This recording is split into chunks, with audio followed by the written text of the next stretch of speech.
The mirror. Be honest. Is there someone in your life who makes your blood boil for absolutely no reason? Not someone who wronged you, someone who just exists wrong. The coworker who's too confident, the friend who takes up too much space. You can't explain it. You just feel a hot, irrational fury every time they open their mouth. Here's what's actually happening. You're not just reacting to them. You're reacting to the part of yourself they remind you of.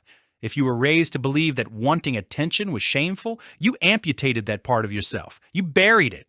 And now when someone else walks around unapologetically visible, your shadow screams, not at them, at you. The intensity of your reaction isn't anger. It's grief wearing a mask. You don't hate them for being too much. You hate yourself for agreeing to be too little. The saboteur. Do you have a pattern where things get good and then you destroy them? You get the promotion, but suddenly you're showing up late. You find a healthy relationship, but you pick a fight at 11 p.m. over nothing.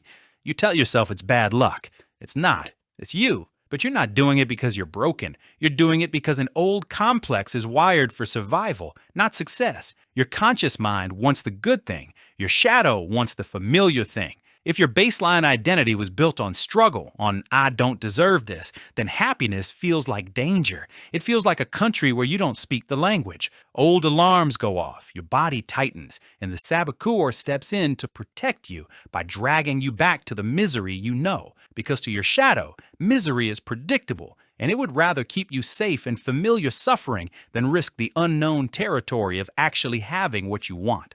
The flood. Have you ever snapped at someone you love over something that didn't matter? A dirty dish? A slow driver? Suddenly the dam breaks. Full-body, disproportionate emotion that leaves the room silent. Therapists call this emotional flooding.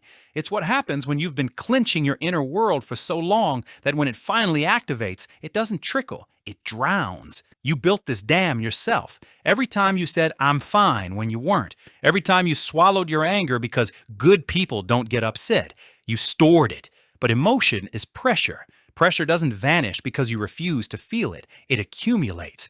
And the flood is what happens when the structure can't hold anymore. You pride yourself on being calm, but you aren't calm. You're just a dam with 1,000 hairline fractures pretending to be solid. The judge.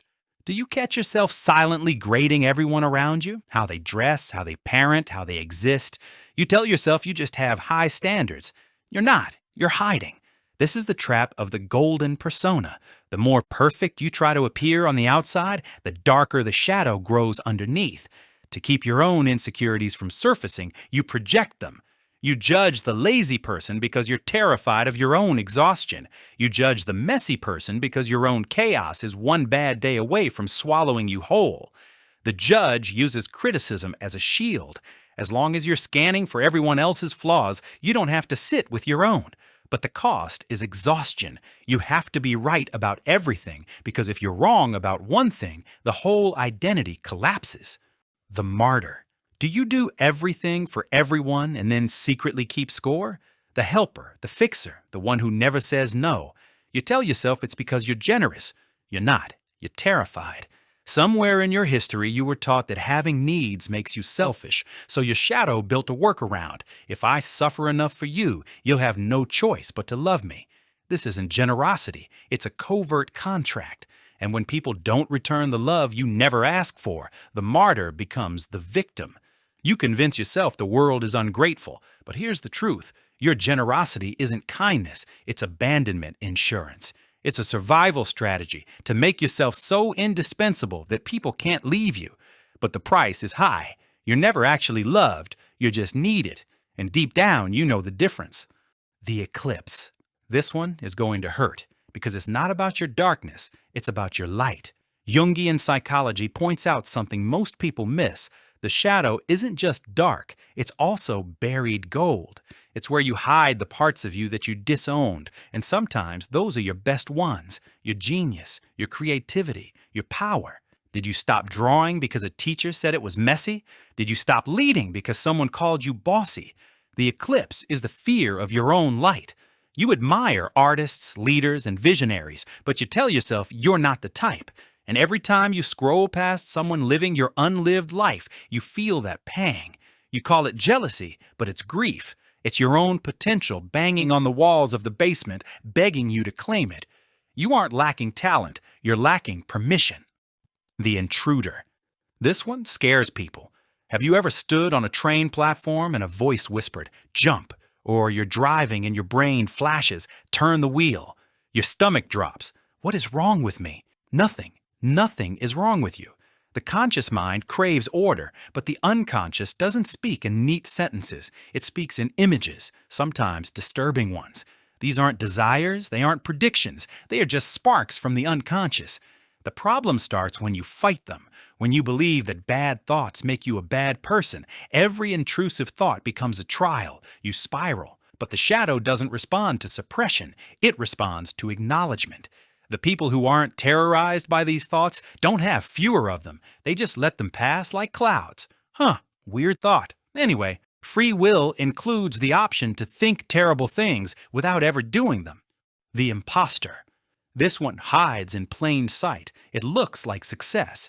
You're the high achiever, the perfect parent, the reliable one, and you're dying inside. Not because you're failing, because you're performing.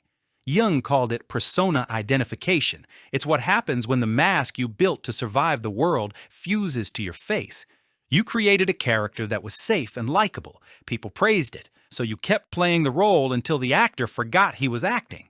Now you feel like a fraud because you've replaced yourself with a hologram. Your psyche registers this as a slow-motion disappearing act.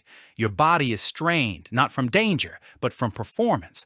And the cruelest part? You feel like you can't stop because everyone loves the character. If you drop the mask, you lose everything the mask built.